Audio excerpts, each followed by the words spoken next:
Perkenalkan, saya Nursida SPDI, guru mata pelajaran fikih di MTS Negeri 3 Mumbana.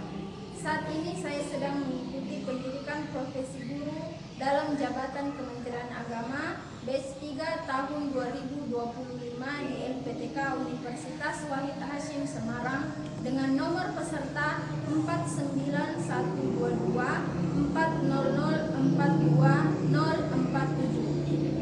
Pada kesempatan ini saya akan menampilkan video praktek pembelajaran dengan menggunakan model project based learning pada mata pelajaran fikih materi kurban di kelas 91 tanggal 11 Oktober 2025. Semoga video ini bermanfaat untuk kita semua. Wassalamualaikum warahmatullahi wabarakatuh.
Oke, sebelum lanjut, saya ingin tanya tentang pengalaman kalian pada saat Idul Adha kemarin. Silakan. Siapa yang punya pengalaman? Kemukakan. Ya, Aziza. Saya senang lebaran tahun ini karena lebaran bersama keluarga saya. Ya, senang tahun ini lebaran karena bersama keluarga. Masih ada? Ayu, Ya. Raka. senang mendapatkan banyak di kurban. Ya, tahun ini banyak mendapatkan daging kurban.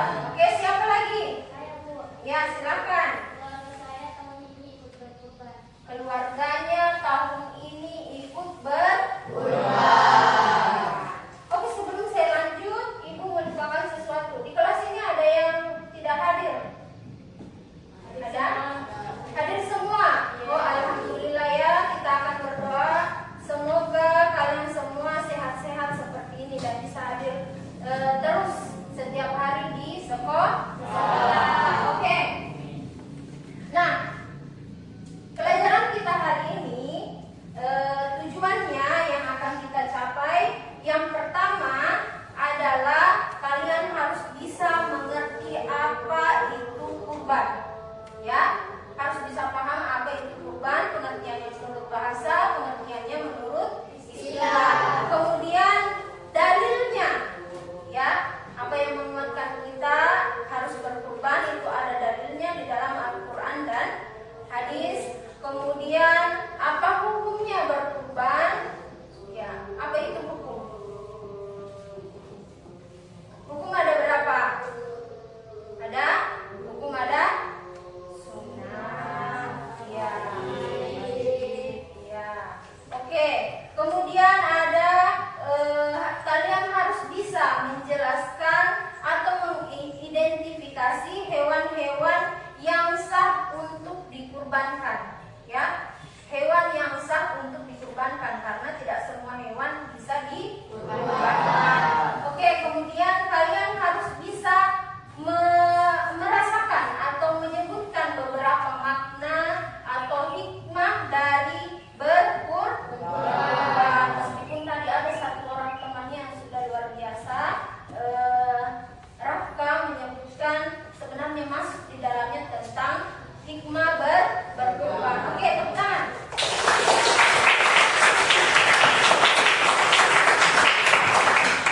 Oke, semoga semangat belajarnya tetap seperti itu ya.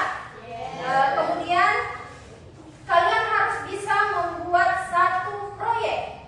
Nah, nanti kita akan buat satu proyek berupa kalian pilih mau poster, mau brosur, mau video atau apa namanya ini, penyajian langsung tentang bagaimana kalian harus menumbuhkan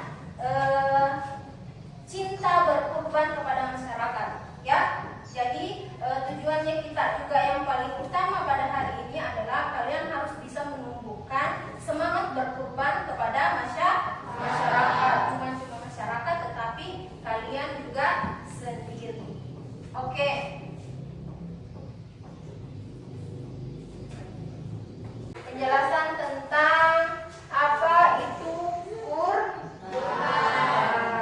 Oke.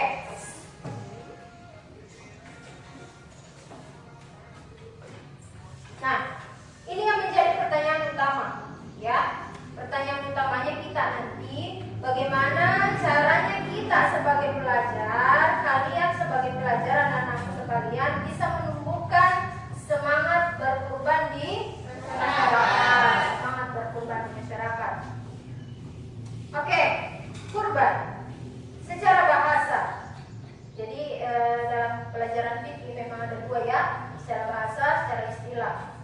Secara bahasa, kurban berarti dekat, ya, dekat atau dalam bahasa Arabnya disebut dengan taqarrub, ya. Kemudian menurut istilah, yaitu menyembelih hewan tertentu pada waktu Idul Adha untuk mendekatkan diri kepada Allah, untuk mendekatkan diri kepada Allah. Jadi pada hari raya Idul Adha saja baru ada kurban ya, hari raya Idul Adha di tanggal 10 Zulhijjah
tujukan perkataannya kepada orang yang sudah mampu sebenarnya berkurban, ya.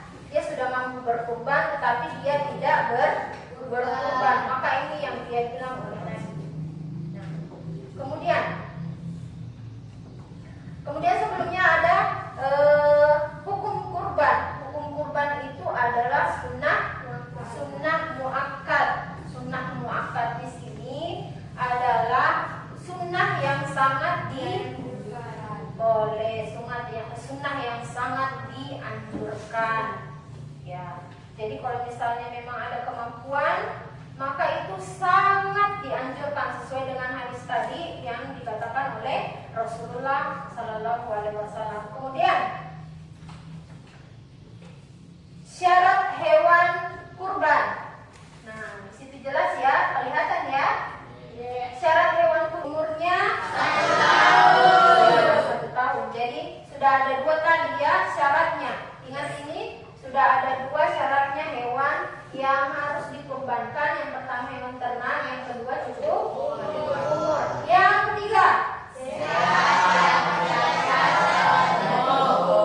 sehat, tidak cacat, gemuk, tidak cacat di sini. Nah, matanya tidak picek. Biasa ada warna-warna putih di matanya. Hewan itu tidak, itu cacat namanya. Atau biasanya ada telinganya tidak ada satu. Ya. Atau biasanya ada kakinya pincang. Ya, entah karena bawaan lahir atau entah karena dia tertabrak dan lain sebagainya, itu sudah termasuk hewan cacat. Berarti dia tidak masuk syarat hewan untuk dikurbankan. Oke, bisa dipahami? Bisa. Kemudian tata cara penyembelihan hewan kurban. Nah, laki-laki harus sangat tahu tata cara penyembelihan hewan kurban karena dia yang mau berkurban, dia yang mau memotong hewan kurban. Yang pertama,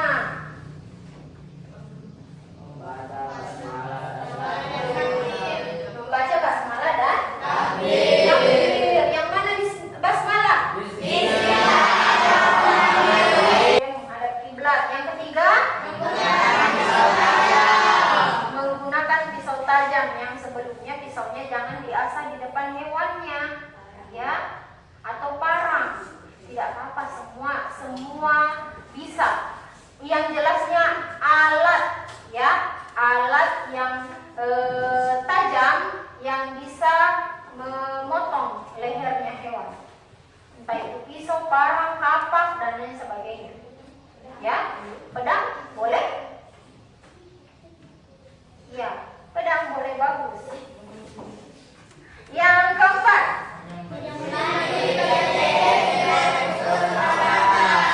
jadi ingat ada 3 saluran atau urat yang harus dipotong. Di situ ada urat pernafasan, ada urat makan dan minum, ada urat nadi. Ketiganya harus dipotong ya, dengan cara cepat supaya tidak menyiksa binatang.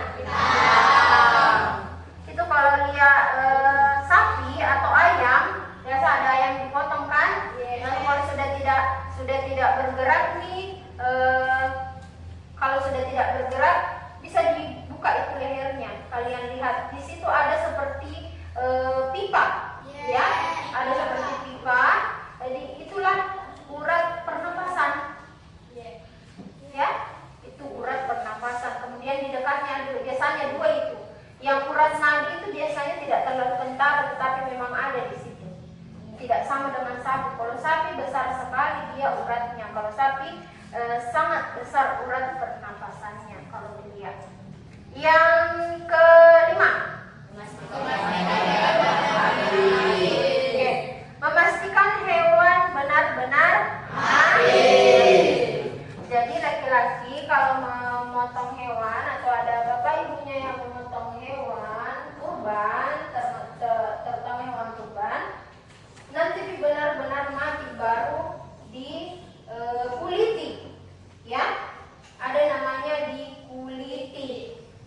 benar-benar tidak bergerak, baru hewannya dikuliti atau dibuka kulitnya. Oke. Yang keenam,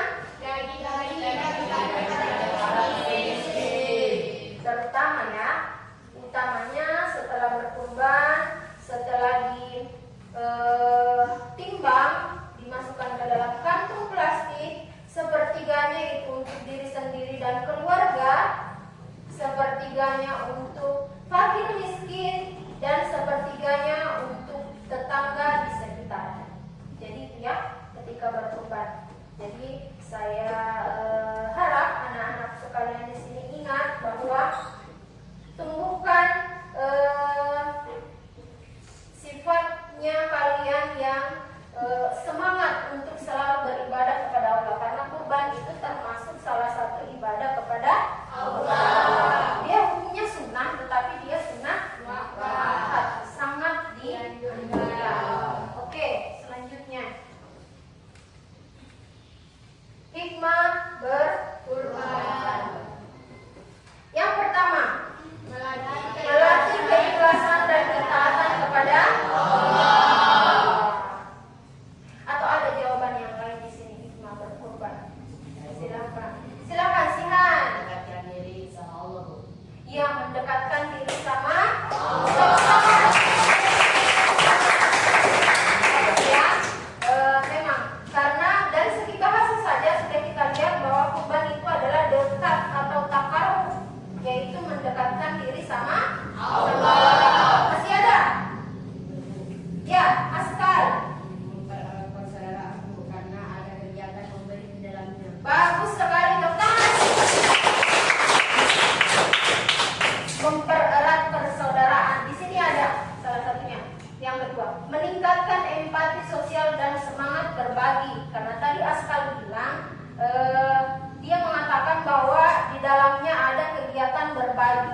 Jadi bisa mempererat persaudaraan antara yang satu dengan yang lain, atau antara orang yang mampu berkurban sama orang yang belum mampu berkurban, atau mungkin kepada fakir miskin. Ya, itu ya. Kemudian mempererat tali persaudaraan sesama muslim, ya sama jelas juga ya.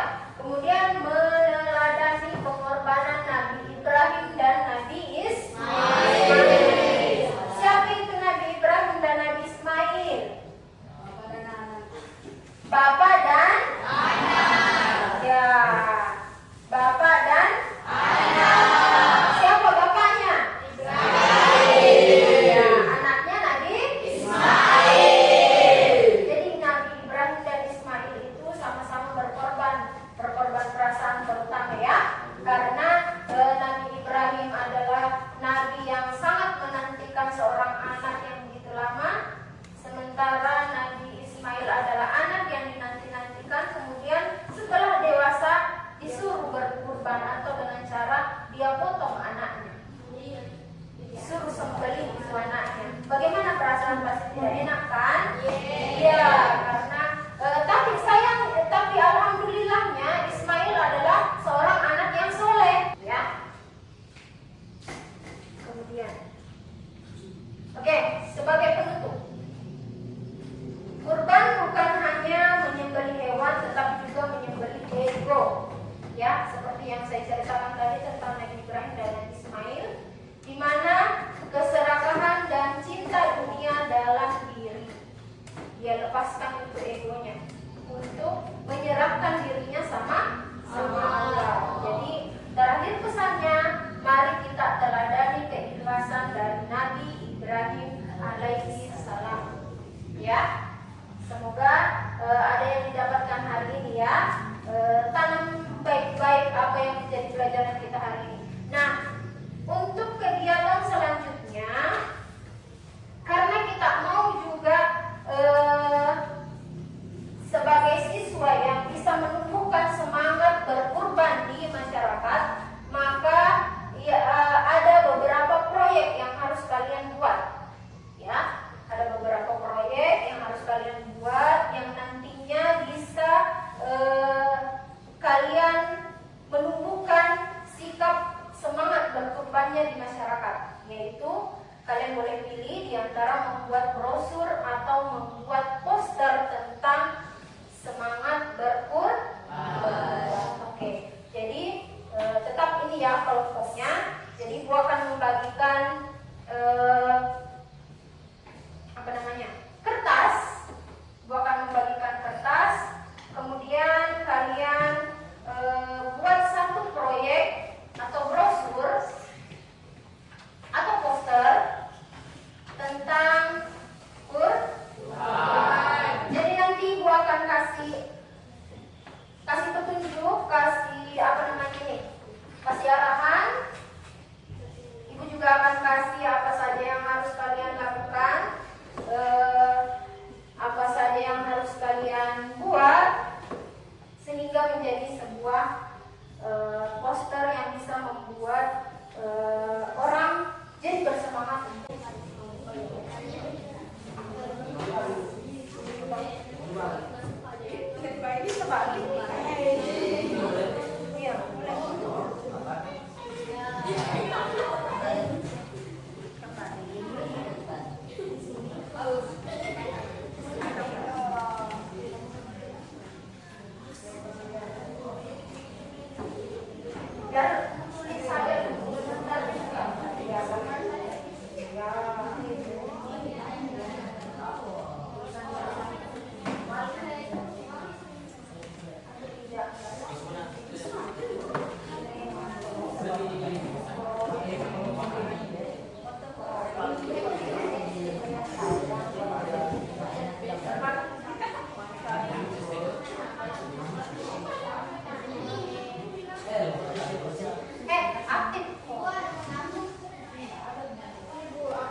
mengajarkan, jadi disebut dengan poster, dia mengajak berkurban, katakan brosur.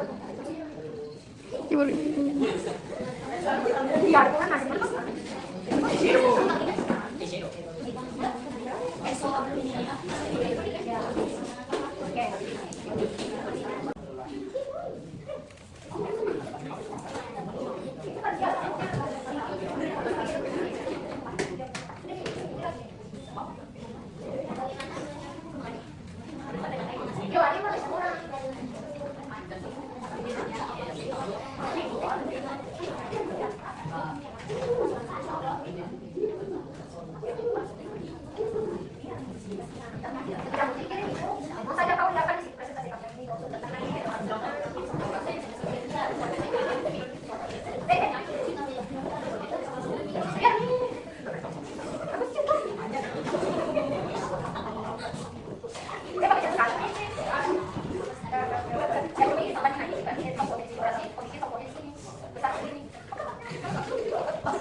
Dengar karena kelompok 1 sudah selesai, maka mereka akan mempresentasikan pertama kali tentang proyek mereka.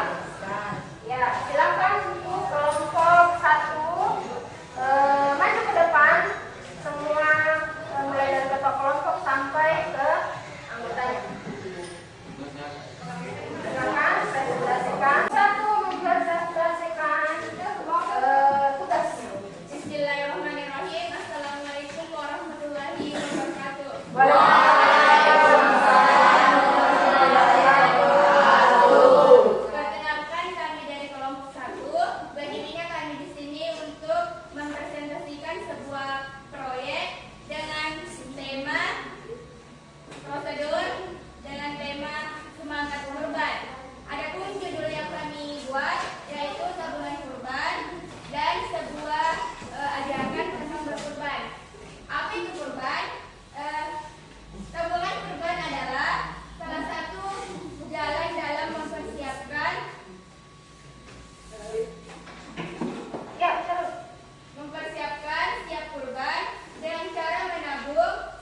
Oke, beri aplaus untuk kelompok. Jadi itu brosur ya tentang ajakan untuk berkurban. Jadi mereka membubuhkan kalimat ajakan. Kalimat ajakannya itu di mana ada tabungan kurban ya. Kelompok 1 ya, ada tabungan kurban. Kemudian di mana saja daging kurban yang mereka potong disalurkan.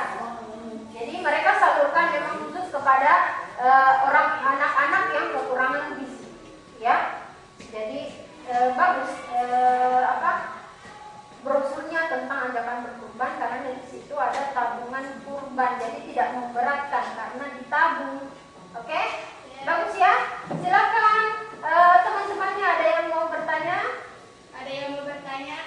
Ada. Oke, sudah bagus ya. Oke, silakan kelompok 1 duduk. Iya, ditutup. Ya, mungkin saya yang dapat kami sampaikan. Assalamualaikum warahmatullahi wabarakatuh.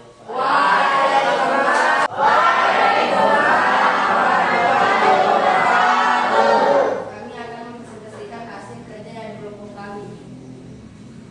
Tema dari kelompok kami yaitu manfaat berkurban melatih diri untuk menjadi dermawan.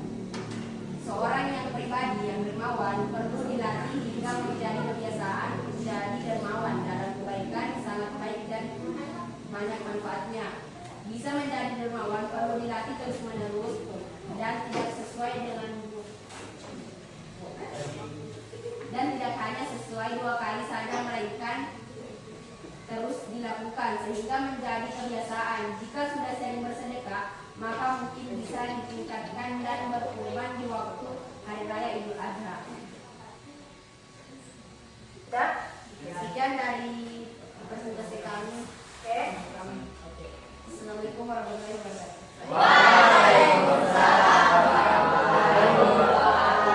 Ya, jadi mereka membuat brosur tentang berkurban ya. Kemudian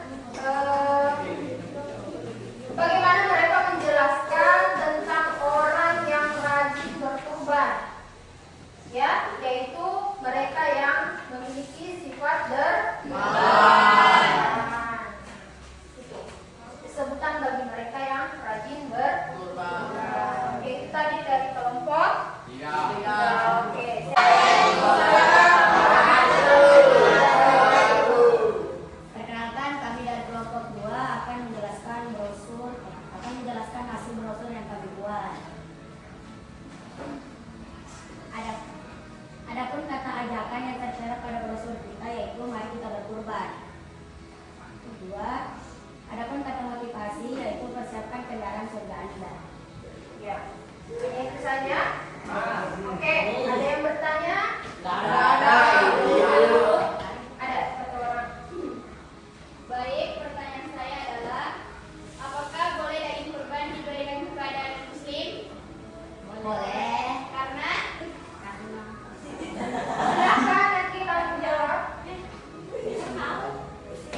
manusia untuk menunjukkannya untukmu agar kamu menggunakan Allah atas petunjuk yang Dia berikan kepadamu dan sampaikan kabar gembira kepada orang-orang yang berbuat baik.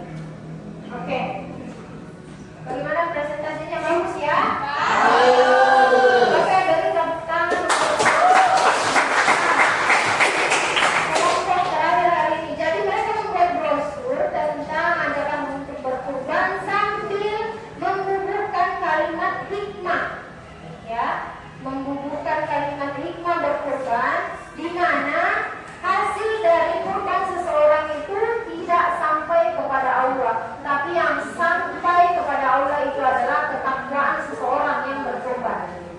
Ya, jadi takwanya orang itu. Jadi tadi sudah ada kendaraan di surga, ya, janjinya sudah ada bagaimana orang-orang yang berkorban dianggap dermawan. Bagus sekali setiap kelompok, ya. Setiap kelompok alhamdulillah sudah bagus presentasinya atau sudah bagus pembuatan brosurnya, tinggal ditambah saja bagaimana caranya mempresentasikan hasil dari proyek kalian hari ini.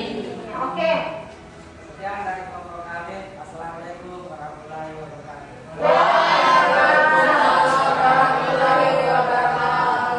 Silakan duduk. Oke.